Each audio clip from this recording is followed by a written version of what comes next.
আসসালামু আলাইকুম এভরিওয়ান। আজকে আবার ক্যামেরা অন করার একটা মাত্র কারণ, আমাকে অনেকে পার্সোনালভাবে মেসেজ করতেছে, কল দিতেছে যে ভাই মালদ্বীপের অবস্থা কি। আসলে ভাই মালদ্বীপের অবস্থা তেমন ভালো না। এখন বর্তমানে অবস্থা খুবই খারাপ ভাই, খুবই খারাপ। মানুষের কাজ কাম নাই বলতে নাই। মালদ্বীপের অবস্থা এখন বর্তমানে অনেক খারাপ, অনেক পর্যায়ে। তারপরেও মানুষ বুঝে না আমাদের কথা। আমরা তো ভিডিও বানাই, তা আমাদের কথা মানুষ বিশ্বাস করতে চায় না। তারপরেও মানুষ আসতেছে, কিন্তু আইসা বুঝে দে 4 লাখ 5 লাখ লাগে একজন লোক আসতে মালদ্বীপে। দালালের মাধ্যমে দালালের মিষ্টি কথা আইসা এখন বুঝতে পারে যে আসলে ভাইয়ের কথাগুলো আসলে সঠিক। কিন্তু ভাই মালদ্বীপের অবস্থা এখন তেমন বেশি ভালো না। কোনো কাজ বলতে নাই। আমরা কোনো রকম ঠিক আছি।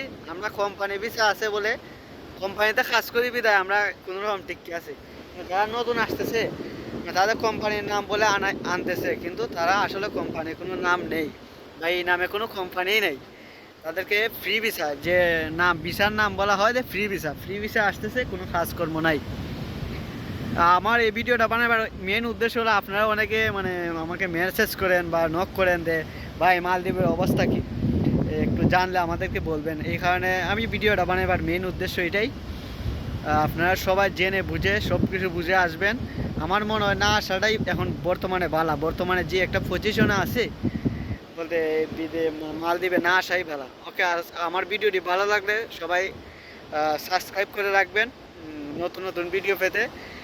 সবার আগে নোটিফিকেশন যাতে পান, সবাই লাইক কমেন্ট করবেন। হ্যাঁ, ওকে, আল্লাহ হাফেজ, আসসালামু আলাইকুম।